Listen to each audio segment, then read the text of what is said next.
कैसे पहचाने कि एस्ट्रोलॉजर फेक है, रेड फ्लैग है? न्यूमरोलॉजिस्ट है, उसको लगता है न्यूमरोलॉजी ही साइंस है, ज्योतिष नहीं है। Right. ज्योतिष पढ़ाने वाला या करने वाला होता है यही एक साइंस है, केमिस्ट्री कहता है यही एक साइंस है। ना, ऐसा नहीं है। कुंडली देखे बिना उपाय बताना, रेमेडी बताना ये सही है या कुंडली देखना जरूरी है? कि भगवान राम पे विपत्ति आई, भगवान कृष्ण पे आई, तो क्या वो जोशी के पास गए? नहीं।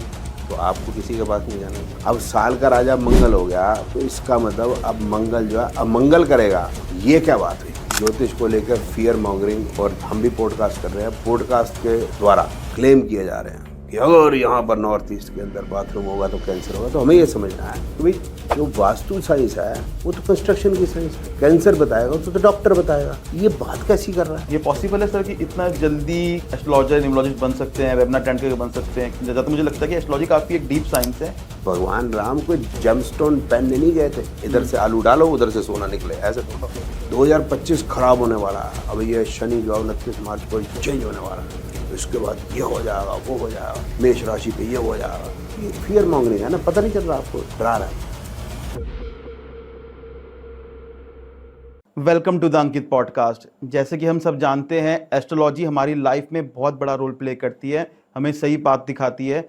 पर कुछ एस्ट्रोलॉजर आज ऐसे हैं जो कि एस्ट्रोलॉजी के नाम पे डर की दुकान चला रहे हैं। बहुत बड़े बड़े दावे करते हैं कि रातों रात आपकी किस्मत बदल देंगे, आपको अमीर बना देंगे, आपकी परेशानियां खत्म कर देंगे। इन सब बातों को जानने में आज हमारी सहायता करेंगे उमंग तिनेजा जी। तो स्वागत करते हैं सर का हमारे शो पे। वेलकम सर, कैसे हैं आप sir? Thank you so much sir, आप हमारे पॉडकास्ट में आए sir. Thank you so much sir. Ankit podcast पे बुलाने के लिए बहुत बहुत धन्यवाद। आपका भी सर हमारे पॉडकास्ट में बहुत बहुत thank you sir. I am really thankful to that आप हमारे पॉडकास्ट में आए सर। चलिए स्टार्ट करते हैं सर आज के पॉडकास्ट की। सर जैसे कि आज देखा जा रहा है कि ना, पहले तो एस्ट्रोलॉजी होती थी खाली, अब एस्ट्रोलॉजी भी आ गई है, न्यूमरोलॉजी भी आ गया है, टैरेट वाले भी आ गए हैं, वास्तु भी आ गया है। तो सर इतनी सारी चीज़ें आ गई कि ना आज के लोग परेशान, यानी कि कहीं कंफ्यूज हो गए हैं कि किस पे जाना चाहिए, ये क्या चीज़ें हैं, प्रॉब्लम हो तो कैसे आइडेंटिफाई करें। तो सर ये क्या क्या चीज़ें हैं सर?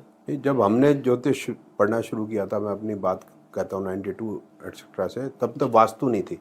राइट। टैरो का भी कोई नहीं जानता था, रेकी भी नहीं थी मार्केट में। ठीक है, मेनली 3 साइंसेज हुआ करती थी प्रिडिक्शन की, एक ज्योतिष, एक अंकशास्त्र और एक केमिस्ट्री या हस्तरेखा विज्ञान। एक और होती थी लाल किताब जी। जिक्रा होता था, लेकिन ज़्यादा यूज़ नहीं होती थी। उसी से लोग प्रिडिक्शन बताते थे, उसी से उपाय बताते थे। इन तीनों के अंदर अंकशास्त्र या न्यूमरोलॉजी जिसको आजकल हम कहते हैं, वो इतनी ज़्यादा जो है मशहूर नहीं थी। एस्ट्रोलॉजी और केमिस्ट्री ज़्यादा जो है मशहूर थी। अब ये 2010-11 के बाद आपको पता है, अगर आप ध्यान करेंगे जी। तो इंडिया के अंदर प्रॉपर्टी के रेट बहुत हाइक हुए हैं सर। उसके बाद से ज़्यादा जो है वास्तु का जो है शुरू हुआ है, या नया जो है अब वो है vastu good, it is architecture. But अब वास्तु का ये शुरू हुआ है, जो भी है चल रहा है, मैं इसका भी संज्ञा नहीं दे रहा, अभी क्या है, बाद में कर दे देंगे संज्ञा। जी। अब ये इसको प्रिडिक्टिव साइंस बता रहे हैं। अभी यहाँ रखेंगे मंदिर तो कैंसर होगा, या मंदिर में लाल कपड़ा नहीं होना चाहिए तो ये समस्या हो जाएगी। इसको जो वास्तुशास्त्र है, आर्किटेक्चर ना हो के प्रिडिक्टिव साइंस होगी कि भाई इससे प्रिडिक्शन दे रहे हैं, इसी से रिलेशन ठीक या ख़राब होंगे, इसी से पैसा आएगा, इसी से सब कुछ होगा। हालांकि पहले ऐसी कोई सोच थी नहीं, और ऐसी बात हो भी नहीं सकती। Right sir. जो कंस्ट्रक्शन की साइंस है उसका हमारे प्रॉफिट या लॉस से, हमारी सेहत से डायरेक्टली, या हमारे रिलेशनशिप से, मेरी वाइफ और मेरे रिलेशनशिप से, मैं चाहे झुग्गी में रहूँ चाहे मैं महल में रहूँ, झुग्गियों में लोगों के जो है वो अच्छे हैं रिलेशनशिप, महलों के अंदर डिवोर्स हो रहे हैं। राइट। इस तरह से एक ही जगह पर जहाँ पर अब्दुल कलाम जी पैदा हुए, तो वो मतलब भारत के सर्वश्रेष्ठ वैज्ञानिक भी बने और प्रेसिडेंट भी बने, बल्कि वहाँ पे बाकी जो उनके घर वाले हैं तो वो पढ़े लिखे नहीं हैं। तो इसको इस तरह ले, मतलब क्यों हो गया ये सब, किस लिए हो रहा है, उस पर बाद में चर्चा करेंगे। लेकिन ऐसा हो रहा है जो होना नहीं चाहिए। तो ये वास्तु तब से आई। न्यूमरोलॉजी अभी मैं कई बार ये जिक्र करता हूँ, BC और AC, मतलब बिफोर कोरोना और आफ्टर कोरोना। आफ्टर कोरोना कई तरह के मिथ्या, जैसे इसमें ज़्यादा हो गई है वास्तु में, इस तरह से ये न्यूमरोलॉजी ज़्यादा मशहूर कर दी गई है एडवर्टीजमेंट दे दे के। लेकिन न्यूमरोलॉजी साइंस है, लेकिन न्यूमरोलॉजी की अपनी एक लिमिटेशन जरूर है कि जिस दिन एक दिन लोग पैदा हुए तो उस दिन सभी लोगों का एक तो जीवन होगा नहीं जी, 2 ट्विंस डिफरेंट होते हैं, राइट सर। लेकिन उसका भी हल्ला बहुत ज़्यादा हो गया कि भाई यही सब कुछ है। और ये हमारे मतलब भारत में पता नहीं लोगों का एक बेंट ऑफ माइंड है, पढ़ाने वालों का भी, कि जो न्यूमरोलॉजिस्ट है उसको लगता है भाई न्यूमरोलॉजी ही साइंस है, ज्योतिष नहीं है। राइट। ज्योतिष पढ़ाने वाला या करने वाला होता है यही एक साइंस है, केमिस्ट्री कहता है यही एक साइंस है, ना ऐसा नहीं है। न्यूमरोलॉजी के अपने प्रॉज एंड कॉन्स हैं, जैसे मैंने कॉन्स तो बता दिए लेकिन प्रॉज नहीं बताया कि उसके फ़ायदे क्या हैं। तो आदमी के नेचर को बताने के लिए, प्रोफेशन बताने के लिए बहुत सटीक बैठती है। लेकिन ये ज़रूर है जैसा मैंने बताया कि न्यूमरोलॉजी के साथ एस्ट्रोलॉजी हमें जोड़नी पड़ेगी, क्योंकि ये समस्या तो रहेगी कि एक दिन में जो बच्चे पैदा हुए सबका एक भविष्य नहीं होगा, तो वो डिफरेंट क्यों है, क्योंकि अलग अलग समय पे पैदा हो रहे हैं। इसी तरह से पमिस्ट्री का अपना एक जो ये जो विधा है इसकी अपने बेनिफिट्स एक तरह से कह सकते हैं। वो ये है कि जैसे अगर हम ज्योतिष और न्यूमरोलॉजी मिला के बात करें तो हम ये बता सकते हैं कि ये बच्चा जो है कलाकार बनेगा जी, लेकिन कौन सी कला, ये नहीं कला में तो बहुत सारी है। जी, जैसे तबला भी बजा सकता है तो हारमोनियम भी हो सकता है, गिटार भी हो सकता है, सिंगर भी हो सकता है, पेंटर भी हो सकता है, स्कल्पचर भी हो सकता है, डांसर भी हो सकता है, शेफ भी हो सकता है, तो कई सारी चीज़ें। तो ज़्यादा डीप जाने के लिए हमें पमिस्ट्री की ज़रूरत पड़ती है। और भी कई सारी चीज़ें हैं जिसमें पमिस्ट्री की ज़रूरत पड़ती है। अब थोड़ा सा और संक्षेप में बताता हूँ कि कौन सी साइंस बाद में आई।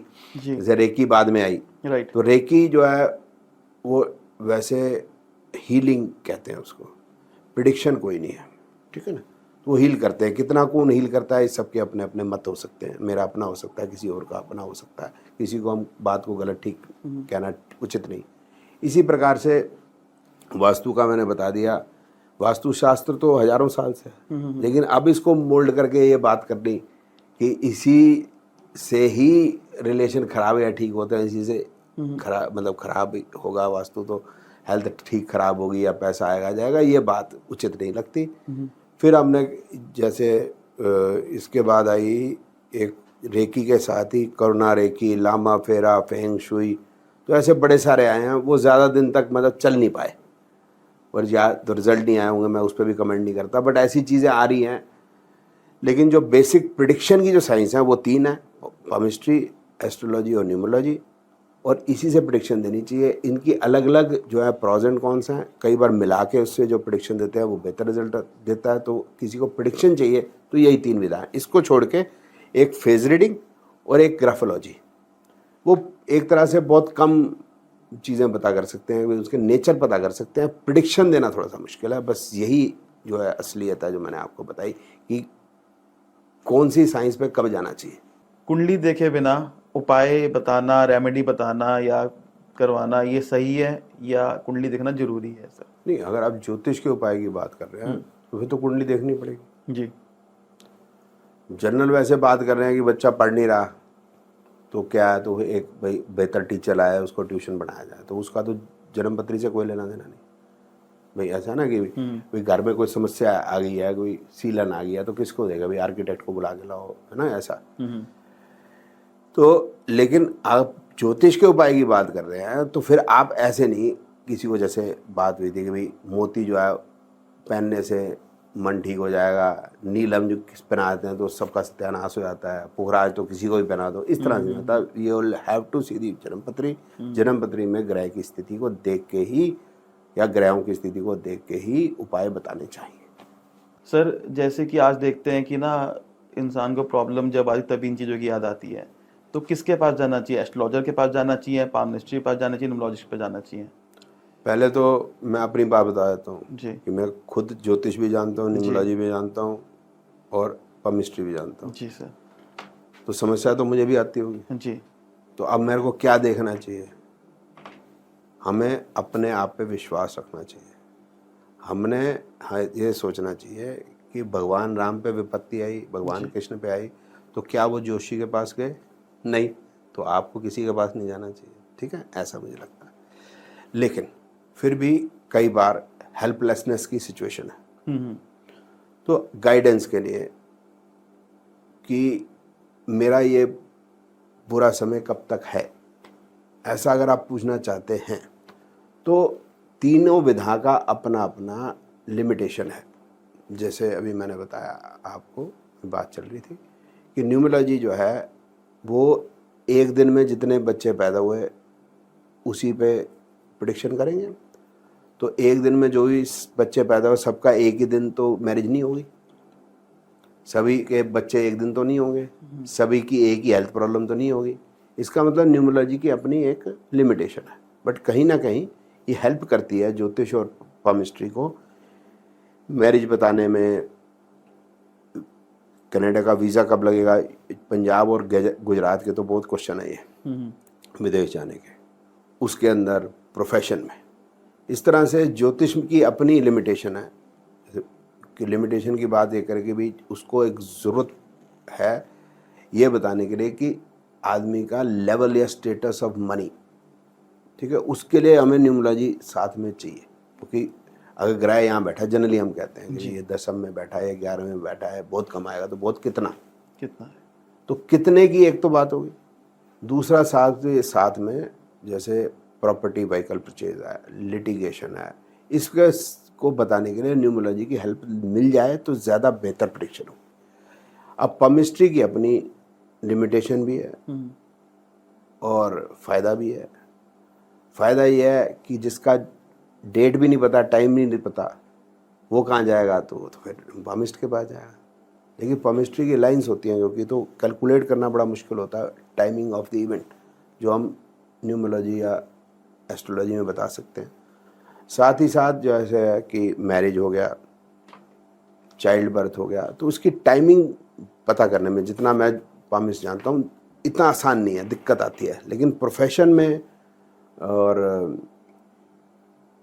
आदमी के ट्रैवल में कि वो विदेश में ही रहेगा, वापस आएगा, और कई चीज़ों के डेप्थ बताने में बहुत अच्छी प्रेडिक्शन आती है कि अगर वो कलाकार है तो वो कौन सी कला में है, मतलब डांसर है या गायक है या म्यूज़िक इंस्ट्रूमेंट बजाता है, तो उसको भी कर देते हैं कि तबला बजाता है या गिटार अच्छा बजाता है, ये भी हो जाता है।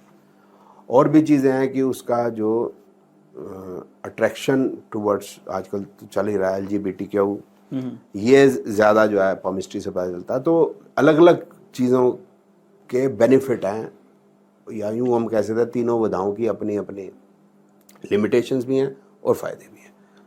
तो आदमी को क्या प्रॉब्लम है तो मुझे वो तो असेस नहीं कर पाएगा किसके पास जाए, लेकिन मुझे लगता है कि वो सिर्फ न्यूमरोलॉजिस्ट, सिर्फ एस्ट्रोलॉजर के जाने के बजाय ऐसा आदमी ढूंढे जिसको थोड़ा सा बाकी विधाओं का भी ज्ञान हो तो बेहतर रहेगा। तो जैसे आपने कहा कि ऐसा आदमी ढूंढे बाकी इन चीज़ों का भी ज्ञान हो। सब कहते हैं कि हमसे बड़ा कोई नहीं है, बहुत सारे लोग हैं जिसके पास भी जाए, चाहे वो छोटी सी जगह बैठा है या बहुत बड़ा, वो कहता है मुझे पता, सब कुछ पता, मैं आपका हर चीज़ कर दूंगा। सर कैसे पहचाने कि एस्ट्रोलॉजर फेक है, रेड फ्लैग क्या है सर? हाँ, ये बहुत बढ़िया सवाल पूछा आपने, क्योंकि अब किसी ने अगर जो है वो मेडिकल साइंस पढ़ी है तो भारत में उसकी एक डिग्री है MBBS या MD या DM एक्सेट्रा। इंजीनियरिंग है, आपने इंजीनियरिंग किया, यू आर एन इंजीनियर, तो इंजीनियरिंग की डिग्री है, तो ऐसे है। लेकिन ज्योतिषी का बड़ा मुश्किल है। जी जी जी जी तो कोई डिग्री है नहीं जी। तो पहले तो जो गाल बोध बजाता हो तो पहले तो उससे डर के रहे। दूसरा, जिसने आगे लिखा एस्ट्रोलॉजर या आचार्य, उसके पास नहीं जाना, क्योंकि जिसके पास नॉलेज है वो लिखेगा नहीं। जैसे तेंदुलकर है, वो नहीं लिखेगा I am a cricketer. Right sir. Adani या अंबानी नहीं लिखेंगे हमारा पति हैं, बताने की ज़रूरत नहीं। तो जो नॉलेजेबल आदमी होगा खुद पता चल जाएगा। तीसरी बात है कि आजकल जो ज़्यादा दिख रहा है कि कहीं ना कहीं ज्योतिष को लेकर फियर मॉन्गरिंग, और हम भी पॉडकास्ट कर रहे हैं, पॉडकास्ट के द्वारा बड़े बड़े जो है वो क्लेम किए जा रहे हैं कि अगर यहाँ पर नॉर्थ ईस्ट के अंदर बाथरूम होगा तो कैंसर होगा। तो हमें ये समझना है कि भाई जो वास्तु साइंस है वो तो कंस्ट्रक्शन की साइंस है। कैंसर बताएगा तो डॉक्टर बताएगा। ये बात कैसी कर रहा है? ये कह रहा है जूता ठीक कर लो तो कार कैसी ठीक हो जाएगा। तो इस तरह की बात कर रहा है, तो हमें समझ में आया नहीं चाहिए।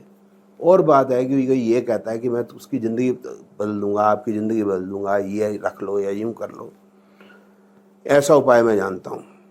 कोई भी चेस्ट थम्पिंग कर रहा है तो मुझे को लगता है वो ठीक नहीं है, क्योंकि जाहिर सी बात है कि भगवान राम पे विपत्ति आई तो वो कोई उपाय नहीं ढूंढने गए, उन्होंने अपने बाहुबल पे भरोसा किया। राइट। इसी तरीके से आप अपने गुरुओं को देख लें, गुरु गोविंद सिंह जी हैं तो उन्होंने खुद खड़ग उठाई, उन पे विपत्ति आई, उनके बच्चों में विपत्ति आई तो उन्होंने झेली। गुरु तेग बहादुर जी तो खुद चले गए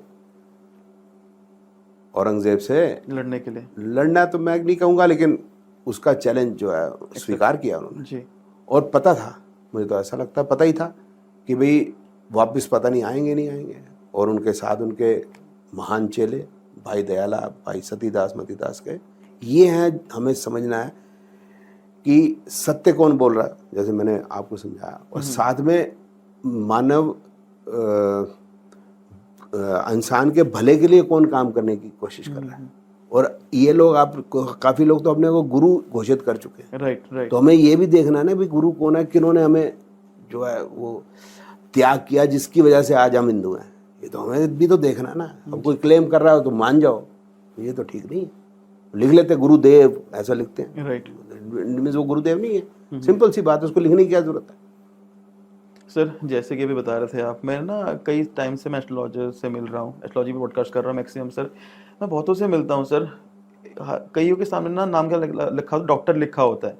सर डॉक्टरेट एक बहुत बड़ी उपाधि होती है, हमें मास्टर्स करनी बैचलर्स करनी पड़ती है, मास्टर्स करनी पड़ती है, फिर आके डॉक्टरेट करनी पड़ती है। बट सर उनसे मिलने के बाद ना मुझे लगता है कि यार नॉलेज तो है नहीं। ये सारे झूठे हैं। डॉक्टरेट की कोई डिग्री भारत में कोई भी यूनिवर्सिटी नहीं देती।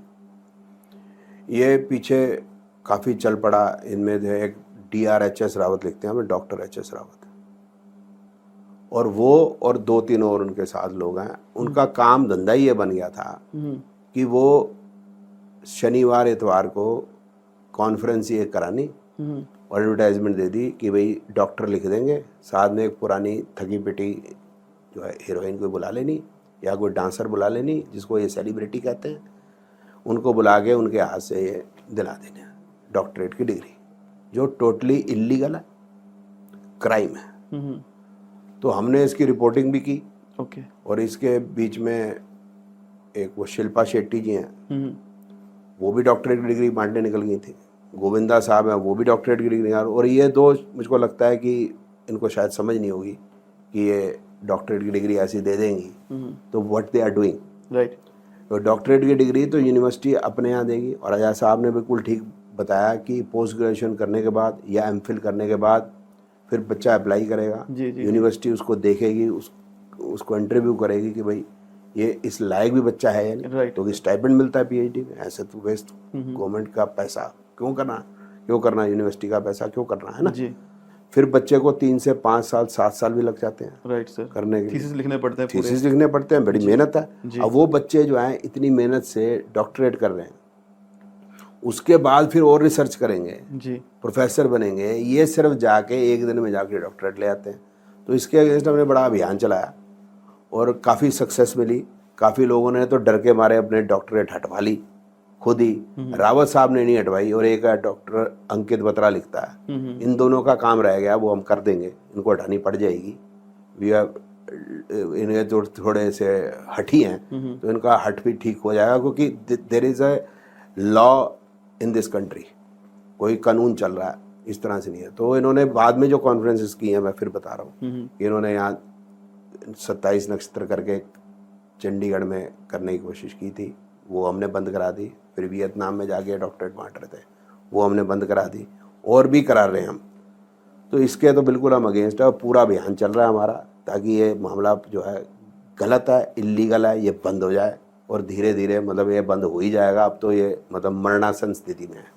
तो सर आपके हिसाब से जो ये डॉक्टर लगा रहे हैं, कोई ऐसी ये इलीगल है, कोई डॉक्टरेट है ही नहीं, बस ये 2 दिन में बन के। आप बताइए ना, देखिए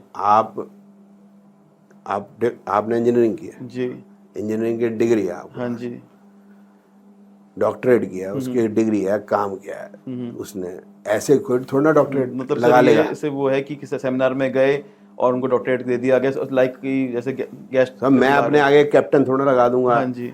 वो अपने आगे जो है ब्रिगेडियर थोड़ा लगा दूंगा। क्योंकि सर थोड़ा जब भी होता है। हम देखते हैं ना कि कोई लिखा, लाइक कोई लिखा डॉक्टर लिखा होता है एस्ट्रोलॉजर के नाम के आगे, तो कई सारे कंफ्यूजन ये होती है कि हो सकता है ना बहुत सर पढ़ाई करी आप हो। देखो ना, हाँ जी। जो पुलिस है उसने लिखा होता है यहाँ SI ASI, राइट राइट। ऐसे थोड़ा ना होता है कि SI ASI आप ऐसे लिख दोगे। जी जी। AC मतलब जो है IAS है तो लिखा होता है, सॉरी IPS, आईपीएस लिखा होता IPS तो है। लिखा होता है हाँ IPS, जी ऐसे थोड़ा होता है। जी जी जी। अब अपने कंट्री का अगर एल्बम यूज करना है तो देयर आर डायरेक्शन, मैं थोड़ा ना एल्बम यूज कर सकता हूँ। IPS के यहाँ पर एल्बम लगा होता है, तो वो मतलब ऐसे थोड़ा कोई यूज कर लेगा भाई, तो उनको लॉ है कंट्री में नहीं। हाँ चलिए सर, सर आजकल ना काफ़ी सारे ना ये ऐप आ गए हैं, फ्री चैट, लोगों को प्ले स्टोर में भरे सारे ऐप आ रखे हैं कि एक फर्स्ट क्वेश्चन फ्री मिल रहा है, 99 रुपीज़ में फ्री मिल रहा है, 99 रुपीज़ में आप क्वेश्चन पूछ सकते हो, अपनी कुंडली दिखा सकते हो। सर आपको क्या लगता है सर, ये रिसर्च करते हैं या फिर AI है, लोगों को से बेवकूफ़ बनाया जा रहा है इन ऐप के थ्रू? नहीं नहीं, ऐसा है, पीछे एस्ट्रोलॉजर तो बैठे हैं ओके। कि वो तो अट्रैक्शन के लिए है कि भाई फर्स्ट 3 मिनट्स फ्री या ऐसा राइट कुछ करके। Right sir. अब क्या है कि इंसान जो है, और ख़ासकर आजकल के बच्चे हैं, उनके मेन क्वेश्चन ये है कि गर्लफ्रेंड ने जो हमारा फ़ोन है ब्लॉक कर दिया, तो वो बताओ कब कब खुलेगा। अनब्लॉक हो गए ये? अब उसका दिल यूं यूं होता रहता है, ठीक है। अब उसको किसी से बात करनी है, अब ना वो बहन से भाई बात कर सकता, ना भाई से बात कर, ना शेयर माँ नहीं बाप कर से बात, सकता। अब किसको कहे। या कोई उसके अपनी और परेशानी भी हो सकती है, प्रोफेशन की, नहीं जरूरी नहीं है कि सारे यही कर रहे हैं, बट ये ज़्यादा क्वेश्चन है इसलिए मैंने ये बात उठाई। तो ये फिर वो उनसे बातें चीतें चलती रहती हैं कि कब ब्लॉक खुलेगा कब नहीं खुलेगा। तो अब उसको जो है अपनी फीलिंग्स बतानी है, उसको प्रिडिक्शन चाहिए, बात अलग है। लेकिन प्रिडिक्शन आपने दे भी दी कि 5 दिन बाद आपका फ़ोन अनब्लॉक हो जाएगा, मान लो हमने बता भी दिया, तो इसमें बात ख़त्म नहीं हो जाती। He wants to talk another 1.5 ऐसा क्यों किया, मैंने तो उसके आधा कुछ नहीं किया, पहले भी मेरी गर्लफ्रेंड थी, उसने भी मेरे को ब्लॉक कर दिया था, मैंने धोखा खाया था, फलान ढिमकान। अब वो जो है कि इतने सारे लोग हैं, अब जिन्होंने ऐप बनाई है वो अपना टाइम सेल कर रहे हैं। राइट। तो अगर उससे उन बच्चों की काउंसलिंग होती है, उनका मन विवल है, तो ठीक है, मैं कहता हूँ ठीक भी है बात। लेकिन पीछे हमने लाइव वगैरह किया था, लेकिन जो पीछे एस्ट्रोलॉजर बैठे हैं, काम करने वाले बच्चे, और जो उनका इंटरव्यू ले रहे हैं, वो असेस नहीं कर पा रहे कि व्हाट इज़ दी उनकी क्या क्वालिफिकेशन या कितना वो जानते हैं। लेकिन बात मैंने ये की कि काउंसलिंग चल रही है, तो इतनी कोई उनको ज़्यादा नॉलेज ना भी हो तो फ़र्क पड़ता भी नहीं। लेकिन साथ में होना ये लग गया है। पीछे मैंने पकड़ी थी गणेशा स्पीक्स करके, तो वो ये कह रहे थे कि भाई आप अपने जो क्लाइंट्स हैं, जो ऑलरेडी हैं, जो ईमेल जिनके पास है आपके, तो आप उनको ईमेल भेजो, शनि आपका इस भाव से गोचर कर रहा है, तो आपके साथ कुछ समस्याएं आ सकती हैं, क्योंकि 29 मार्च को ऐसा होने वाला है, तो आप हमसे बात करें।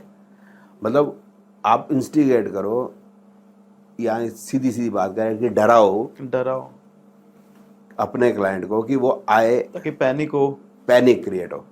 तो वो ठीक नहीं है। बाकी ये जो कर रहे हैं ठीक है, उनकी नॉलेज कम है ज़्यादा है, सबकी बहुत ज़्यादा नॉलेज हो नहीं सकती, तो वो चल रहा है। तो मुझको लगता नहीं कि कुछ गलत है, चलता रहे। आपसे पूछना चाहूँगा कि जैसे कि आपने बताया काउंसलिंग हो रही है बेसिकली, हाँ पीछे बैठे, पर उनका हम कुछ कह नहीं सकते कि कितनी नॉलेज है उन लोगों को।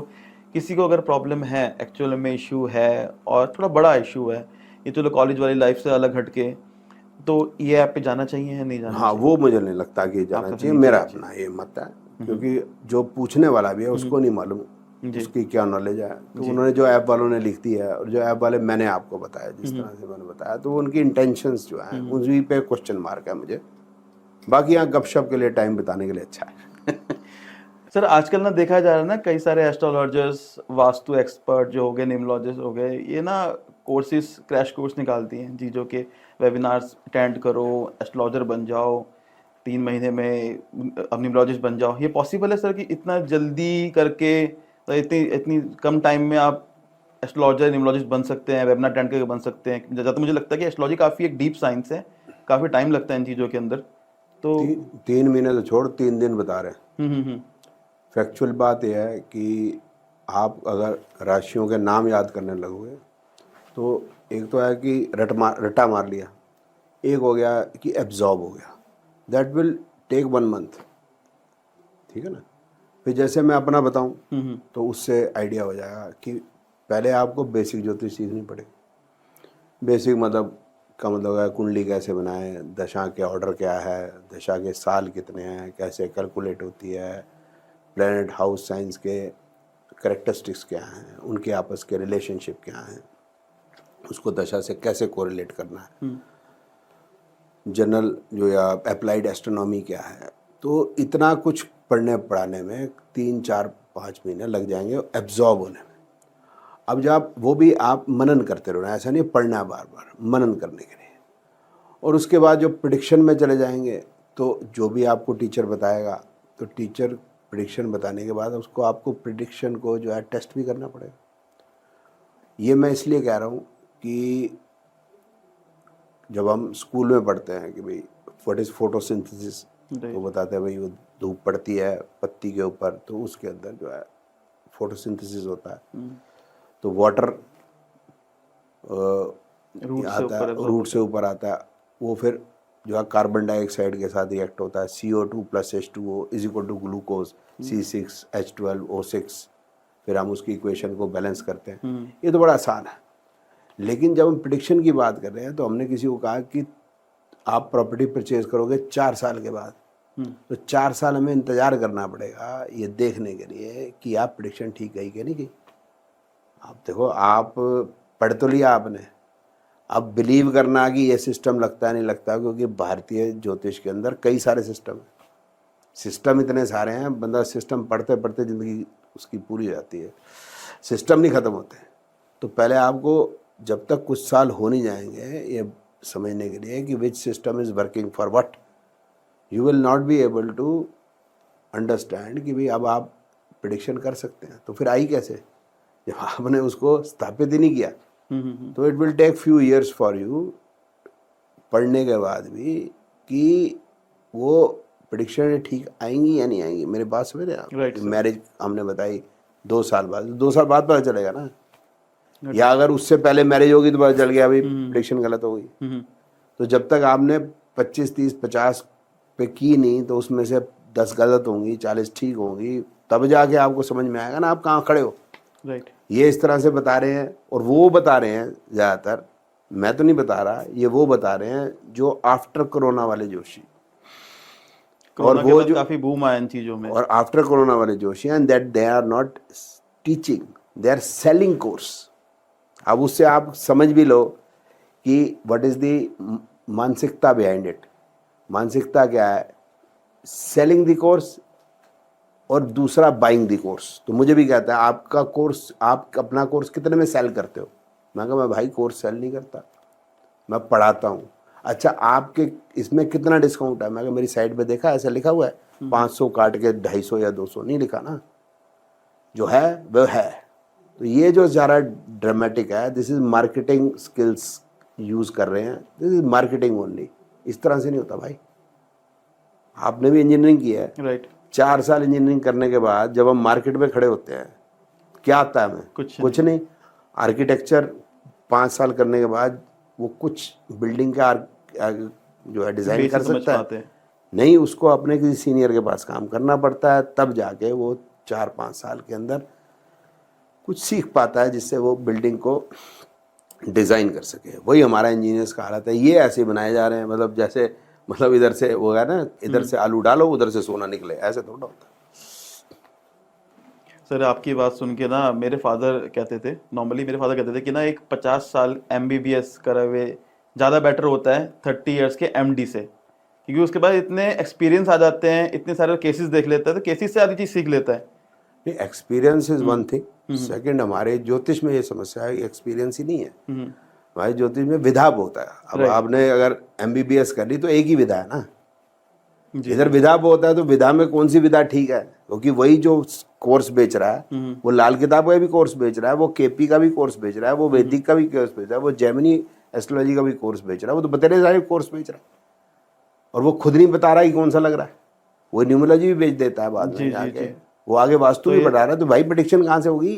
तो इनकी इतनी नॉलेज नहीं है, जो नए नए कोर्स सीख कर आ रखे हैं इनको नहीं नहीं, जो सिखा रहे हैं उनको नॉलेज नहीं है, वो कोरस सेल कर रहे हैं, दैट्स ऑल। कोर्स सेल कर रहे हैं। कोरस, अच्छा, कोर्स भी नहीं सेल कर रहे, कोरस सेल कर। चलिए आज बात करते हैं सर। जैसे कि ना लास्ट ईयर शनि का गया है था, इस साल कह रहे हैं ना मंगल का साल है।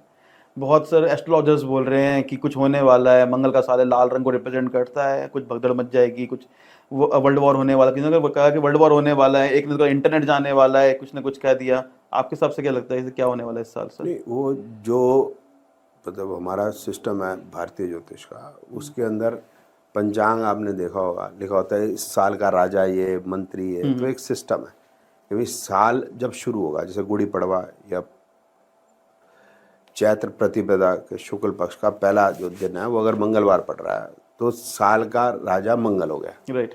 अब साल का राजा मंगल हो गया तो इसका मतलब अब मंगल जो है अमंगल करेगा, ये क्या बात हुई? मंगल मांगलिक कार्य करेगा, ये क्यों नहीं? उनके जो मंगल के जो देवता हैं वो बजरंगबली है। राइट। बजरंगबली को सबसे ज़्यादा पूजा जाता है नॉर्थ इंडिया में, सबसे ज़्यादा प्रेम नॉर्थ इंडिया में इन्हीं भगवान से किया जाता है। अब वो अमंगल ही करेंगे, तो ये इसीलिए कर रहे हैं ताकि ये फियर मॉन्गरिंग हो। You understand this? 2025 खराब होने वाला है, अब ये शनि जो है 29 मार्च को चेंज होने वाला है, उसके बाद ये हो जाएगा, वो हो जाएगा, मेष राशि पे ये हो जाएगा। ये फियर मॉन्गरिंग है ना, पता नहीं चल रहा आपको, डरा रहा है वो। डरा रहे। 29 मार्च भी देख लेना, 14 अप्रैल भी देख लेना, 14 मार्च भी देख लेना। अभी 7 से 14 बताते हैं वो जले कटे दिन होने, वो भी जब तक हमारा पॉडकास्ट आएगा मुझको लगता है वो दिन भी निकल चुके होंगे। अब देख लेना, कुछ ना होना। ये सिर्फ डराने वाली बातें हैं, कुछ होना नहीं। जब कोरोना आया था तो बता दिया था किसी ने? नहीं बता पाए थे जी ना। नहीं। तो फिर ये जो बता रहे हैं, तो जो ये बता रहे हैं वो तो नहीं होना कम से कम, बाकी कुछ हो या ना हो। तो उसमें एक वो जोक सा भी आया था, एक कार्टून किसी ने बनाया था, किसी ने 2020 की किसी प्रेडिक्शन ली होगी, 2019 के एंड में या 2020 स्टार्ट होते हुए, तो मार्च में तो कोरोना आ गया।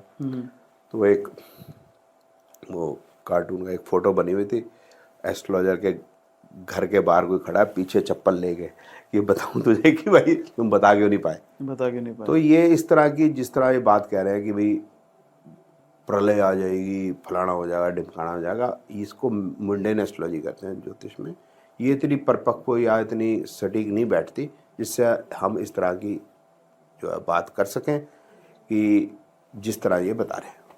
तो कह तो ये भी रहे ना कि 29 तारीख को 6 ग्रह एक स्थान पे बैठ रहे हैं और कुछ बहुत बड़ा होने वाला है, कि ऐसा कभी हुआ नहीं है। हाँ, ऐसा कभी नहीं हुआ। क्यों? उसके बाद 2 दिन के बाद जो है फाइनेंशियल ईयर खत्म हो जाएगा, बस इतना ही है, और तो कुछ नहीं। तो ये 29 तारीख का भी सब मिथ है। बता रहा हूँ ना, 31 मार्च को फाइनेंशियल ईयर खत्म हो जाएगा, बस यही होना है और कुछ नहीं होना। ये फियर मॉन्गरिंग है बॉस। 29 मार्च को यही होना है, सुबह सबने उठना है, ब्रश करना है, नहाना धोना, नाश्ता करके अपने काम पे चले जाएंगे, वही होना। It will be as normal day as other days. अब ये है कि इसमें ये है कि कुछ लोग ये सब कह रहे हैं कि 6 ग्रह इकट्ठे हो गए। राइट। तो 6 ग्रह में कई युतियां बन रही हैं जी। गुरु और मंगल को छोड़ के, बाकी राहु के साथ बाकी ग्रह को युतियां बन रही हैं। राहु गुरु के साथ है तो गुरु चंडाल योग हो जाएगा, राहु शनि के साथ हो ये बखेड़ा हो जाएगा।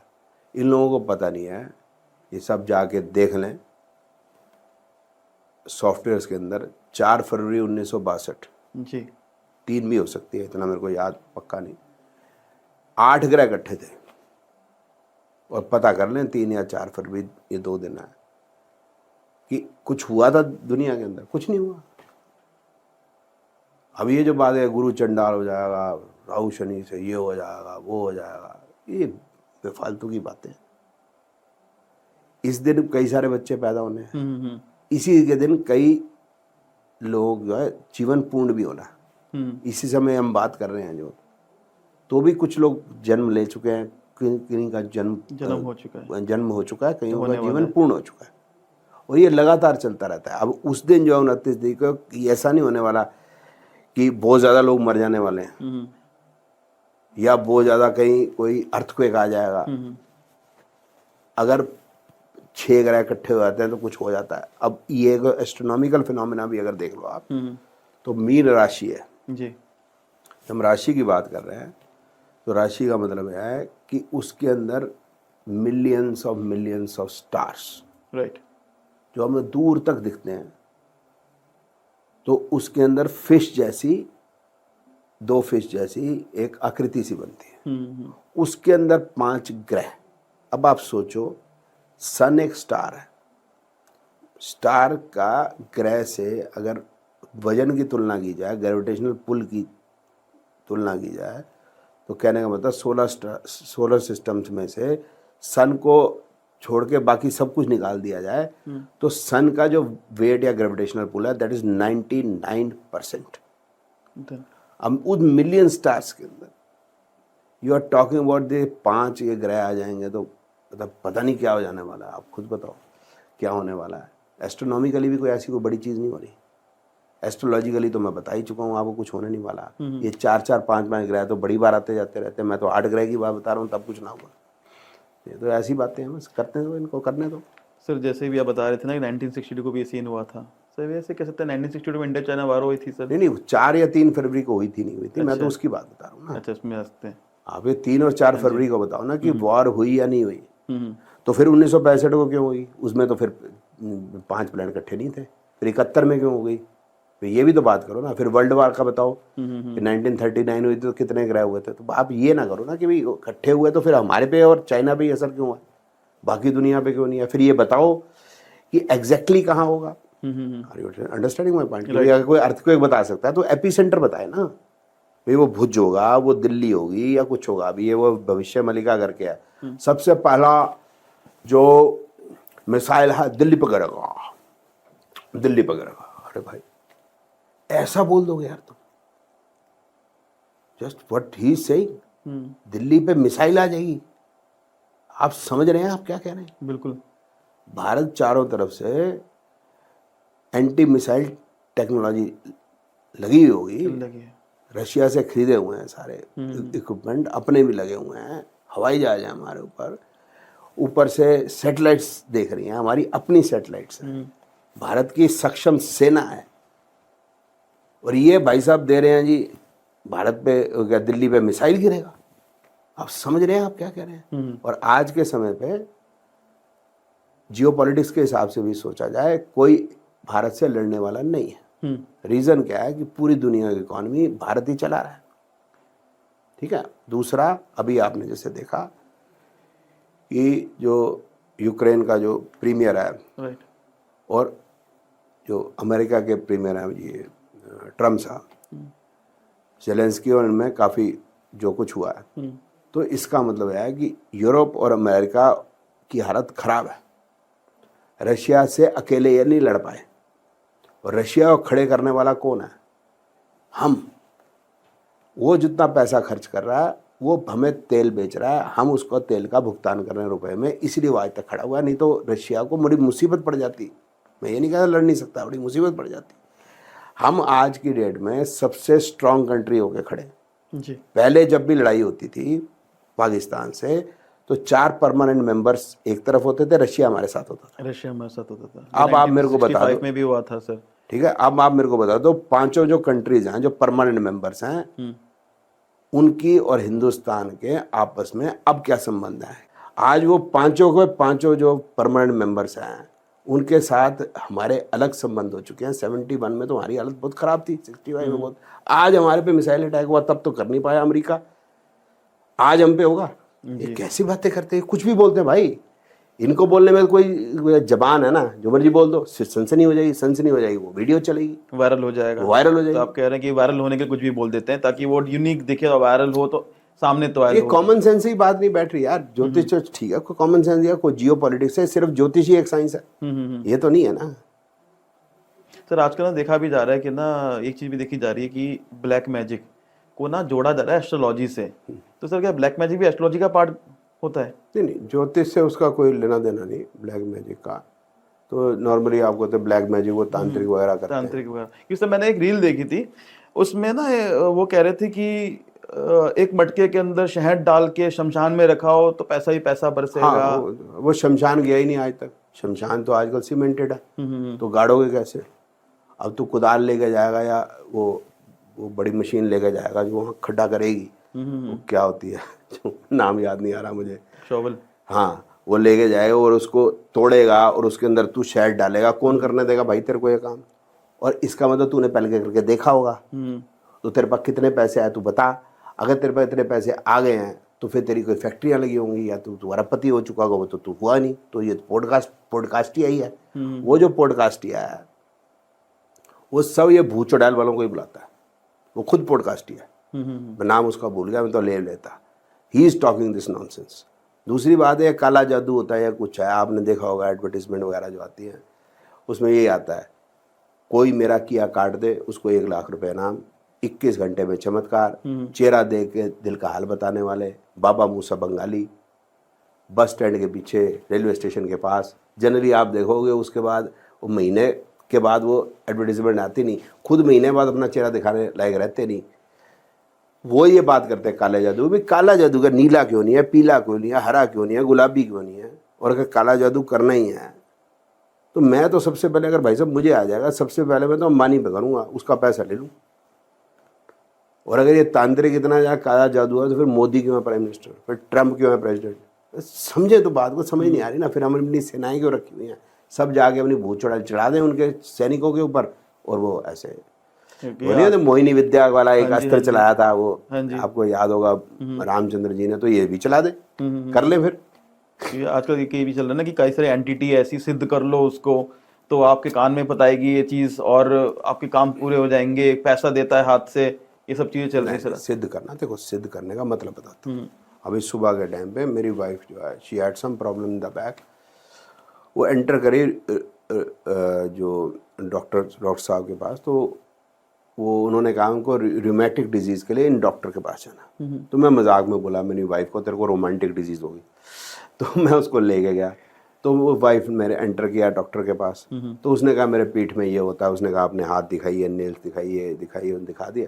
उसने कहा जी आपको कोई मेजर इशू नहीं है, सिर्फ आपको विटामिन B12 और D3 की कमी हो सकती है, और ये है कि थोड़ी अगर एज बढ़ जाती है तो जैसे जॉइंट्स में उतनी ग्रीसिंग रहती नहीं, तो उसके सप्लीमेंट मैं आपको दे देती हूँ, यू आर फाइन, कोई इशू है ही नहीं। ये जो डॉक्टर साहब हैं ये सिद्धि की हुई है इन्होंने, कि वो पेशेंट अंदर जाता है, उनको पता है कि उसको क्या बीमारी है, क्योंकि शी हैज़ वर्कड हार्ड। उन्होंने बहुत सारे पेशेंट देखे हैं। तो जब आप बार बार करत अभ्यास नहीं करते, जड़मती हो सुजान, खैर वो जड़मती तो नहीं है डॉक्टर साहब, मेरे कहने का मतलब जब आप बार बार वो चीज़ को करते हो तो आप सिद्धस्त हो ही जाते हो। दैट इज़ कॉल्ड, जो आप सिद्धि कह रहे हो। सिद्धि का मतलब ये नहीं है कि ये यहाँ से ये गोल्ड आ गया, यहाँ से ये पैसा आ गया, ये इस तरह की कोई सिद्धि नहीं होती दोस्त। जब सुन डॉक्टर साहब को, क्योंकि वो सिद्धि हो गई तो पैसा तो आ ही जाएगा यार।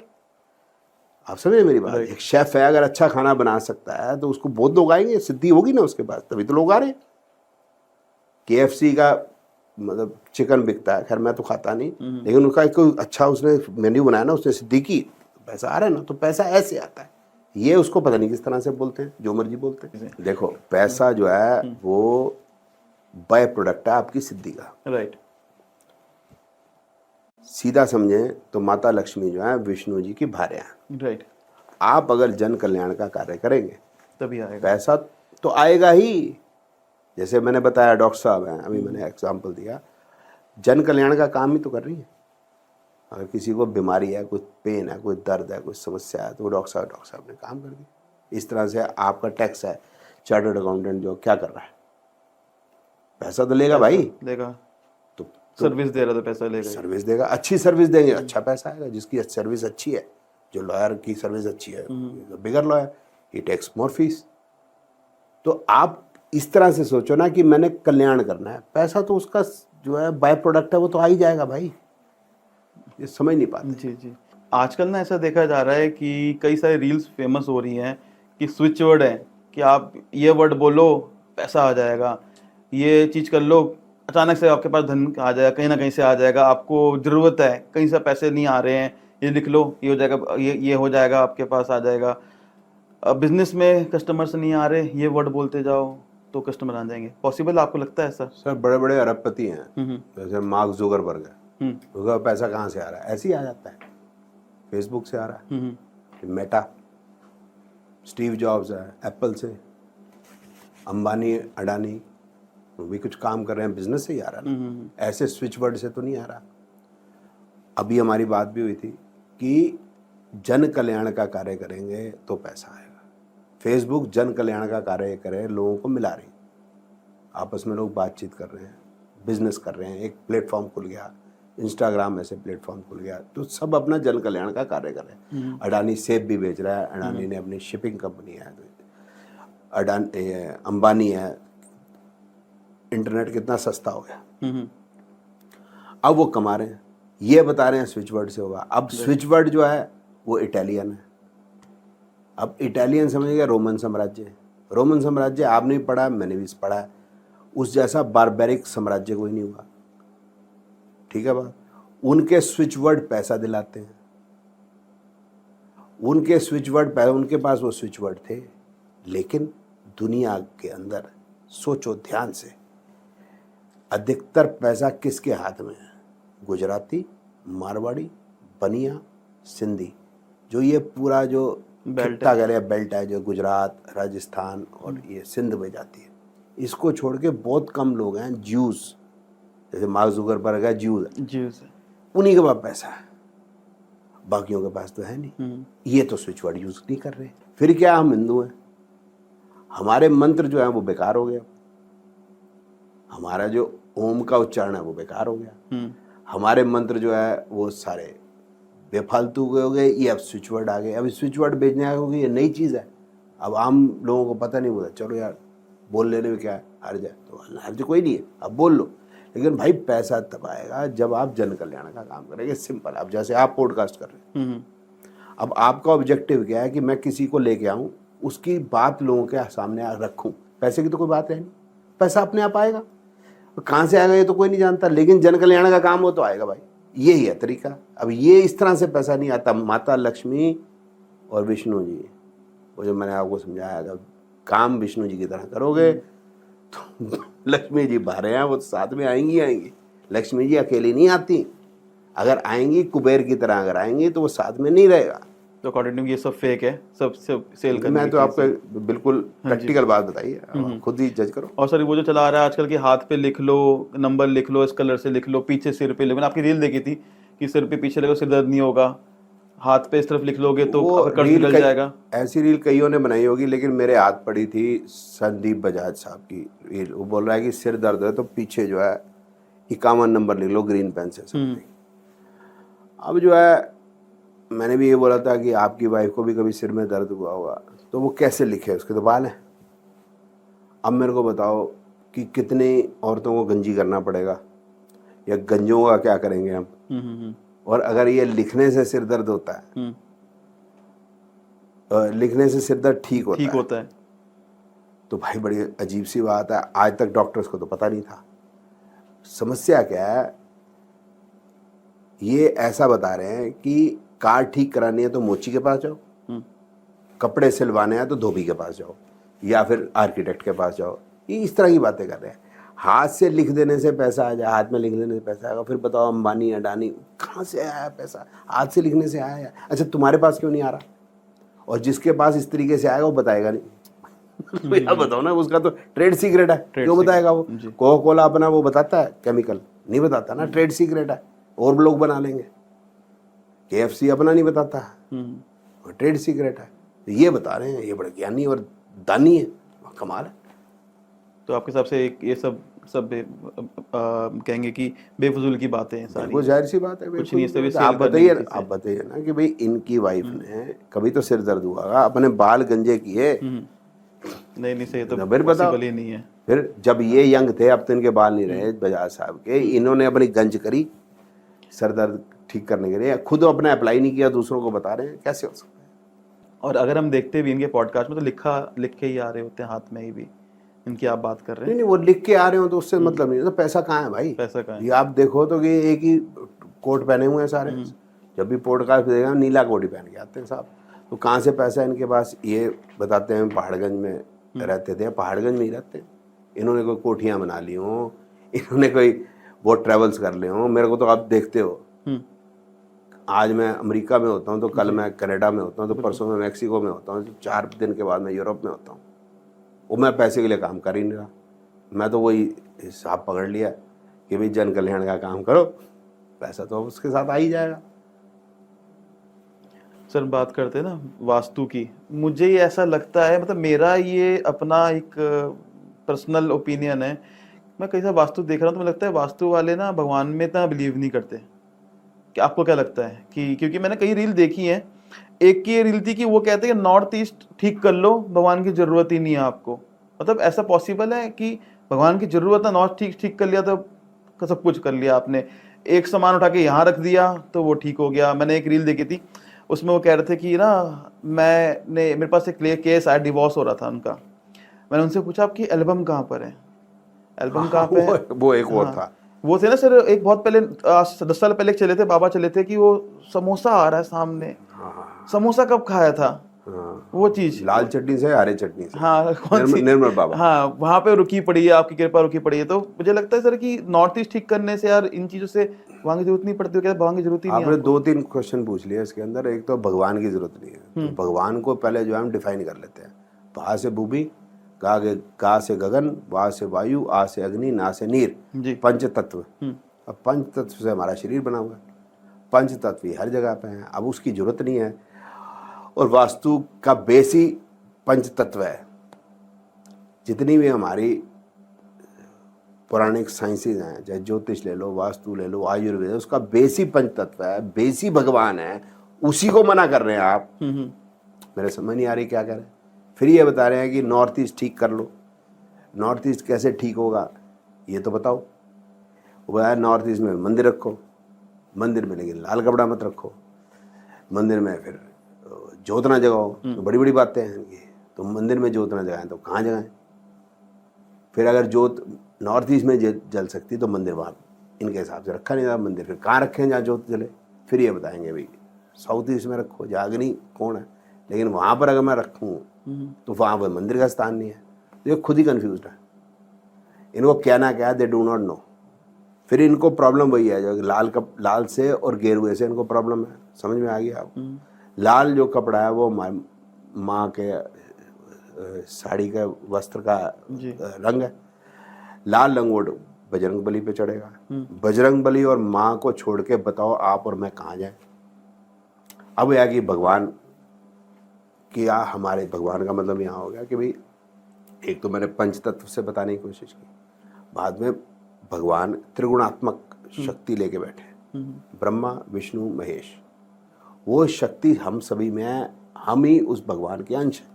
एक तरीके से भगवान हमारे अंदर ही एक तरीके से जो है। मैंने या हम सबके माता पिता ने आपको या मुझे जो है पैदा किया, तो हमारे जो माता पिता में ब्रह्म का अंश है, उन्होंने हमारी पालना की, उनमें विष्णु का अंश है। उन्होंने हमारी गलतियों पे हमें सजा दी, उनमें शिव का अंश है। तो बताओ भगवान को कैसे ना माने? मेरे समझ से आ रहा क्या? मैं रामचंद्र जी को ना मानूं तो मैं कैसे सीखूंगा कि मैं अपने पिता की इज्जत कैसे करूं? राइट। मैं कैसे सीखूं कि विपत्ति आए तो मैंने दुनिया के सबसे पावरफुल उस समय पे, जब समझ लो कि रावण उस तरह से था उस समय पे जैसे आज ट्रम्प है, यूँ समझ सकते हैं, सबसे पावरफुल कंट्री का सबसे ताकतवर। कहते हैं रावण में इतनी शक्ति थी कि सारे ग्रह रोक देता था वो। ठीक है ना? बिल्कुल सही कह रहे हैं। उन्हें बंदी बना के रखे हुए थे ग्रह। ठीक है ना? तो अब जो है बिना चप्पल पहने आदमी जिसके हाथ में कुछ नहीं है, वो जो है इतनी हिम्मत पहले तो रखता है कि मैं उसके ऊपर चढ़ाई कर दूंगा, ये सोच ही लेना अपने आप में। तो ये मैं कहाँ से सीखूंगा? भगवान राम से तो सीखूंगा। पुरुषोत्तम कहाँ से सीखूंगा? भगवान राम से सीखूंगा। किससे सीखूंगा? फिर मैं बजरंग बली से, अगर मैंने शक्ति पानी है तो बजरंग बली से सीखूंगा ना। अब मैं हिंदू, मुझको रामचंद्र की जरूरत, भगवान राम की जरूरत नहीं, मुझे भगवान कृष्ण की जरूरत नहीं, भगवान हनुमान की जरूरत नहीं, मुझे माँ की जरूरत नहीं। तो फिर मुझे लगता नहीं कि मेरे जीवन का भी कोई मतलब है।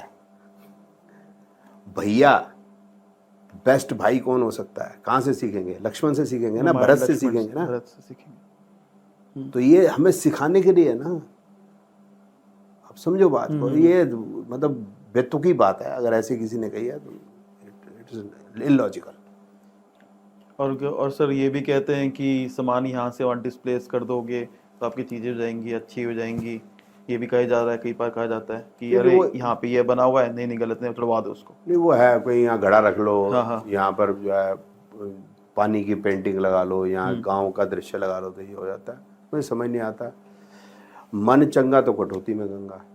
अब ये कह रहे हैं जो है बाहर को ठीक कर लो तो अंदर आप खुश हो जाओगे, उल्टी बात कर रहे हैं। फूल की खुशबू इसलिए है कि खुशबू फूल के अंदर है। अगर गुस्सा मेरे अंदर है तो मैं बाहर लड़ूंगा ना। ये कह रहे हैं बाहर को ठीक कर लो अंदर ठीक हो जाएगा, भाई नहीं होगा। अगर आप अंदर से प्रसन्न है तो गुरुद्वारे में आप सेवा कर रहे होते इतने प्रसन्न हो गए, और आपको अगर प्रसन्न नहीं होना तो आपको कुछ भी दे दिया जाए आप अप्रसन्न रहेंगे। बाहर से नहीं ठीक करना ना, अंदर से ठीक करना। They are not understanding, I don't know भाई। अच्छा, आजकल ना ये भी देखा जाता है, एस्ट्रोलॉजर के पास जाते हैं, आपको जेमस्टोन सजेस्ट कर देते हैं, ये वाला पहन लो, इतने रत्ती का पहन लो, ये पहन लो।